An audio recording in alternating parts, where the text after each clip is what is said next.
and welcome to In Depth. I'm Tina Jha. In September 1960, Indian Prime Minister Jawaharlal Nehru and Pakistani President Muhammad Ayub Khan signed a water sharing agreement concerning the use of waters in the Indus River system. The treaty came to be known as the Indus Water Treaty. Orchestrated by the World Bank, the agreement took 9 years of negotiations. Under the treaty, the control of 6 rivers in the Indus water system was divided equally between the two countries. Internationally, the Indus Water Treaty is seen as one of the most successful water sharing arrangements in the world because it has stayed in place despite the two neighbors having been engaged in 4 wars till date. But between India and Pakistan, the treaty has been a major source of conflict due to its interpretation and implementation. Since its inception, there have been multiple disagreements and differences between both countries over the Indus Water Treaty.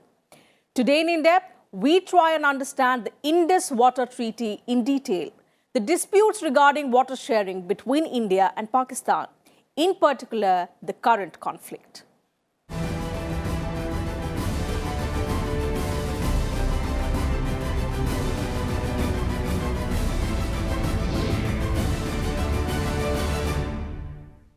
Article 8 of the Indus Water Treaty states that commissioners from both India and Pakistan may undertake once in every 5 years a general tour of inspection of the rivers for ascertaining the facts connected with various development and works on the rivers on both sides.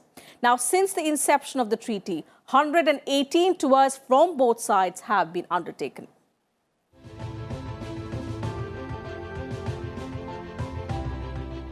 A team from Pakistan is in India for inspection at the Chenab River Basin in Jammu and Kashmir from 28 January to 31st.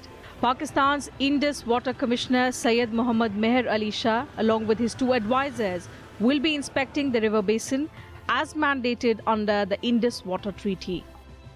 The Indus Water Treaty of 1960 between India and Pakistan imposes an obligation on both countries under which their commissioners are mandated to inspect sites and works on both sides of the Indus Basin in a block of 5 years. Since the beginning of the treaty, a total of 118 such tours on both sides have been undertaken. The last tours of the Commission in Pakistan and India were held in July 2013 and September 2014 respectively. The current tour by the Pakistani team was originally scheduled for October 2018. But was postponed due to local bodies and panchayat elections in Jammu and Kashmir. This tour will be followed by a visit of India's Indus Commissioner to Pakistan at a mutually convenient date. The Indus Waters Treaty, both countries have the right to inspect projects, especially the ones in J&K, because the rivers in the J&K have been assigned substantively to Pakistan. Therefore, India's rights on the rivers in J&K are limited, and the designs of the dams must conform to the treaty. So the 2 commissioners have to agree upon the inspection time, and once they agree, then Pakistani team can come across and inspect the sites in India to ensure that they are in compliance with the Indus Waters Treaty.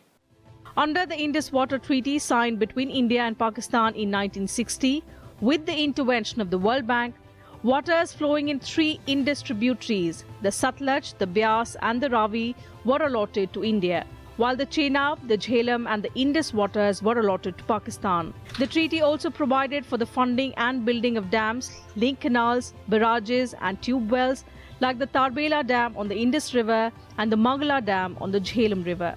These dams help provide water to Pakistan in the amounts that it had previously received from these rivers, now assigned to India's exclusive use. Much of the financing was contributed by member countries of the World Bank. The treaty required the creation of a permanent Indus Commission with a commissioner from both countries in order to maintain a channel for communication and try to resolve questions about implementation of the treaty. Numerous disputes were peacefully settled over the years through the Permanent Indus Commission. In addition, a mechanism for resolving disputes was also provided. However, the treaty said, while India could use the western rivers for consumption purposes, restrictions were placed on building of storage systems. It stated that aside of certain specific cases, no storage and irrigation systems can be built by India on the western rivers. This is the basic dissatisfaction from the Indian point of view. Even though the treaty lays out that under certain exceptional circumstances, storage systems can be built, the complaint raised by India is that Pakistan deliberately stops any such effort due to its political rivalry with India. The matter is further aggravated by the fact that the western rivers lie in Jammu and Kashmir, which has been a subject of tussle between both countries since independence. Pakistan fears the threat of drought and famine as it is highly dependent on the rivers Indus, Chenab and Jhelum for water supply. These rivers do not originate in Pakistan but flow to the country through India. Since the treaty's conception in 1960, the two countries have been embroiled in conflicts over a number of projects, including the Salal hydroelectric project on the Chenab, the Tulbul project, the Kishan Ganga and the Ratal hydroelectric plants. India has not built even a single dam so far. Now, last year, when Prime Minister went there to inaugurate the Kishan Ganga dam, he also laid the foundation of a Pakaldul dam, which is on the Chenab River. This will be the first storage dam that will be built on Chenab in the territory of Jammu and Kashmir as per the treaty. So I think that is what has upset the Pakistanis, and probably when they come here, they may ask for a visit to these sites.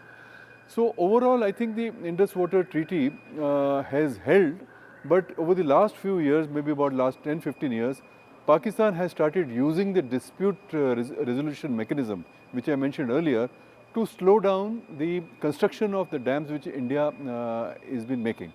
So I think it has now become a very big issue between India and Pakistan, and whether the Indus Water Treaty, which was signed in 1960 in a totally different conditions, when the technology of dam construction was different, when India-Pakistan relations were very different, whether this treaty can now hold, and the present state of the relationship is not good enough actually to really resolve the water issue, which has now become a big issue between India and Pakistan.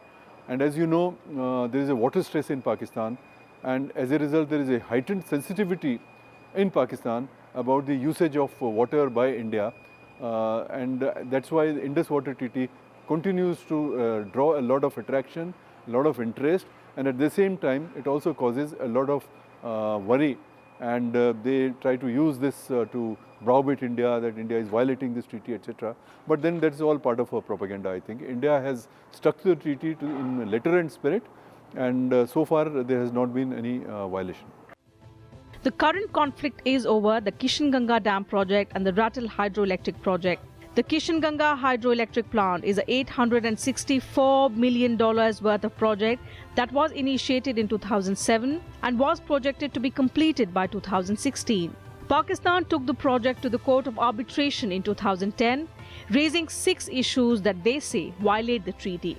In 2013, the Court of Arbitration ruled India to go ahead with the project under the condition that a minimum water flow to Pakistan of 9 cubic meters per second is maintained. On several other issues, however, no agreement between the two countries could be reached. The 850 megawatt hydroelectric power station named Ratal was initiated in June 2013 on the Chenab River. While laying the foundation stone of the project, then Prime Minister Manmohan Singh had said that it will help in the development of Jammu and Kashmir. However, Pakistan once again raised objection at a meeting of the Indus Commission held in September 2013 to the project on grounds of violation to the Indus Water Treaty. In the wake of the Uri attack in September 2016, India decided to not hold a meeting of the Permanent Indus Commission so long as Pakistan does not stop funding terrorist activities. The decision led to further delay in concluding the future of both the projects. Well, the Indus Waters Treaty clearly lays down many sort of steps required when the two parties, in this case India and Pakistan, come to some sort of disagreement. There is the mechanism called the Permanent Indus Commission, which tries to resolve the differences and the disagreements. However, when it becomes a dispute, which Pakistan usually now puts various hydro projects into that category, then you have the arbitration done by the International Court of Justice in The Hague. In 2018, a 9-member team led by Indian Commissioner for Indus Waters, Pradeep Kumar Saxena, visited Lahore and held talks over 2 days with his Pakistani counterpart on water disputes on the platform of the Pakistan-India Permanent Commission for Indus Waters. During the talks, Pakistan's Commissioner for Indus Waters raised objections and also suggested possible solutions to the problem. It was on the basis of this that India agreed to get the sites of its 2 projects in the Chenab Basin inspected by Pakistani experts. India also assured Pakistan that its objections over the 2 projects would be resolved amicably in the light of technical memoranda to be prepared and exchanged by the 2 countries at the next meeting of the Pakistan-India Permanent Commission for Indus Waters. With inputs from Asta Kulshresht, Bureau Report, Rajya Sabha TV. The India-Pakistan dispute on the Indus Basin has drawn immense attention in South Asia and across the world, largely due to the nature of the tense political relationship between the 2 countries. In fact, the Indus Water Treaty has also been cited as one of the most successful water-sharing endeavours by 2 sovereign nations. However, disputes on the treaty remain.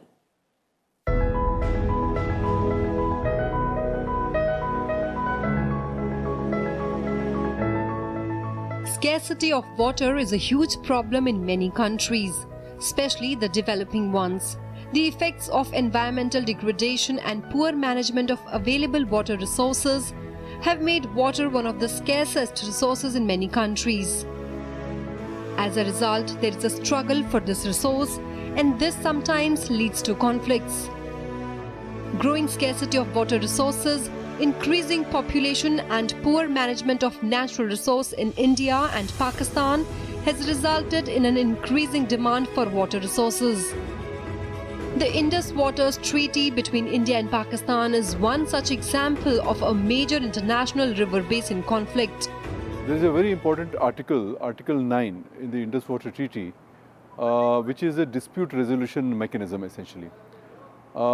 It provides for a 3-stage resolution of differences. The first is that at the level of the Commission, if there is an issue, which they call it actually questions, the technical parties, technical vocabulary is that of a question. So they try to resolve this question. If the questions don't get resolved, then this goes to a neutral expert, and there is a whole mechanism how a neutral expert can be appointed. So neutral expert then looks at the differences. The question becomes a difference, and if the neutral expert cannot resolve a question, then it becomes a dispute. Then a court of arbitration is appointed, and for all this there are very detailed provisions as to how this has to be done. In 1960, the Indus Water Treaty was developed to solve the water dispute between Pakistan and India during that period. In 1970, India started building hydropower projects in Kashmir, to which Pakistan raised concern. Pakistan also objected over India building Tulbul Barrage on River Jhelum. India stopped the project unilaterally. India had proposed to build the barrage in 1984 on the River Jhelum. India claimed the barrage would make the river navigable in summer, but Pakistan believed it could be used by India to control the flow of the river. In 2007, Pakistan had raised concern over Kishan Ganga hydroelectric plant.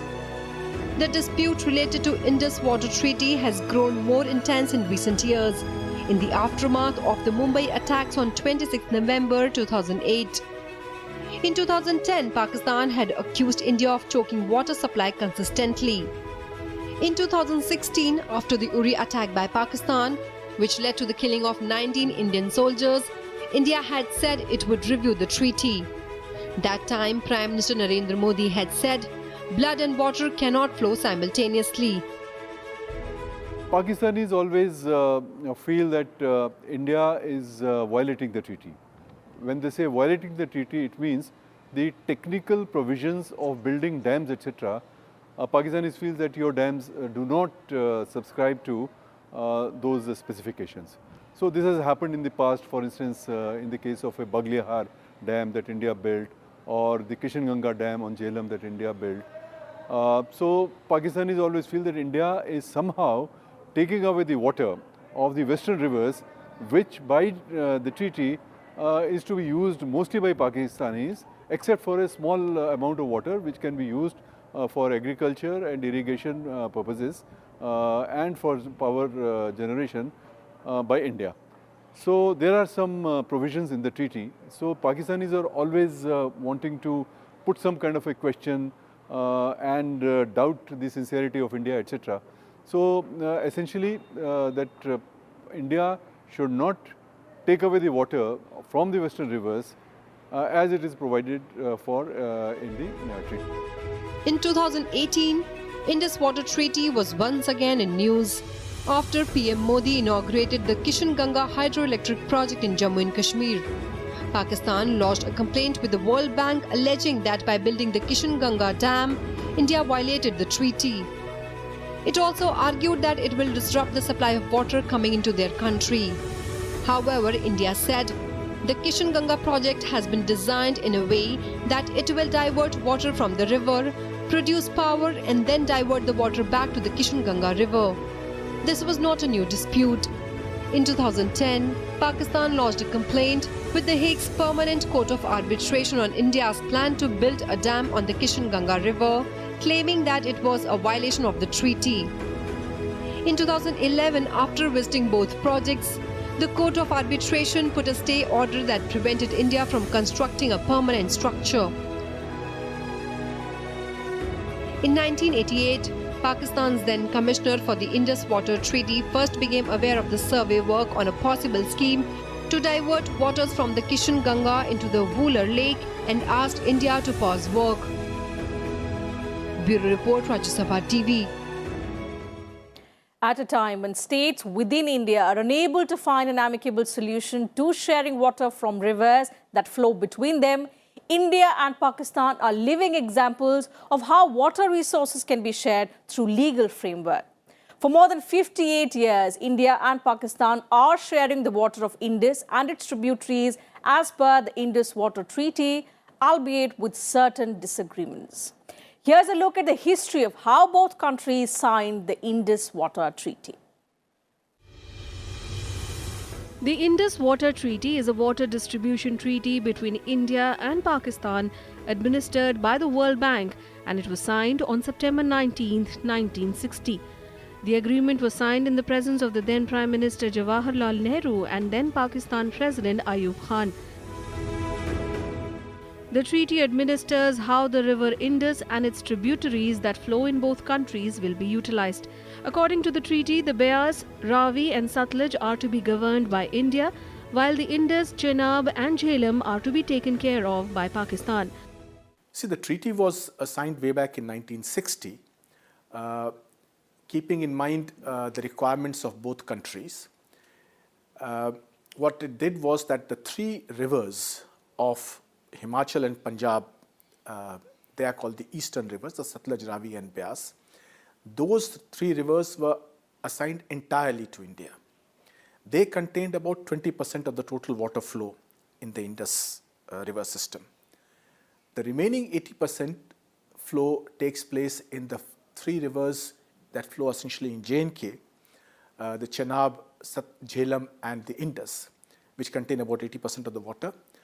For those rivers, the provision was that India would have very limited agricultural use, consumptive.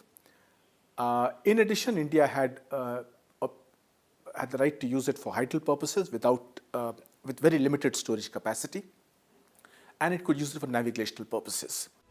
The 6 rivers of the Indus Basin originate in Tibet and flow across the Himalayan ranges to end in the Arabian Sea south of Karachi.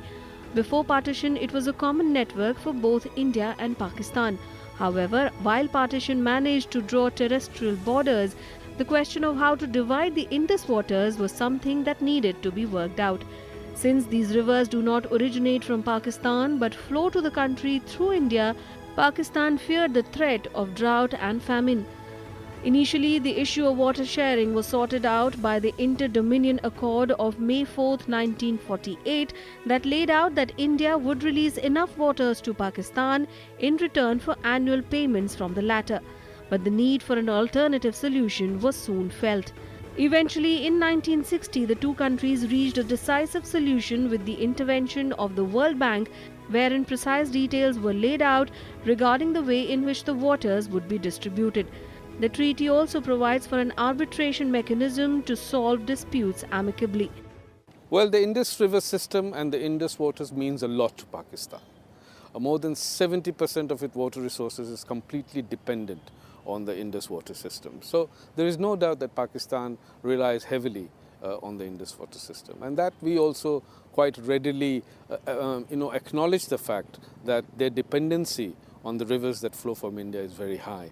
And therefore, and that is why we engaged in a treaty. Very few upper riparian countries in the world have a treaty that benefits a lower riparian country. The treaty required the creation of a permanent Indus Commission with a commissioner from each country in order to maintain a channel for communication and to try to resolve questions about the implementation of the treaty.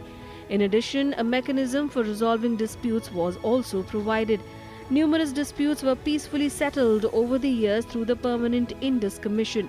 The Indus Waters Treaty is the only agreement that has been faithfully implemented and upheld by both India and Pakistan. Although its negotiation was often arduous and frustrating for the World Bank and for the Indian and Pakistani delegations, the final outcome was amenable to all parties. The example of the Indus Waters Treaty suggests that cooperation between India and Pakistan is possible in cases where the benefits of agreement are plentiful and pressing, overwhelming the political hedging that prevents other forms of reconciliation. With inputs from Astha Kulshresht, Bureau Report for Rajya Sabha TV.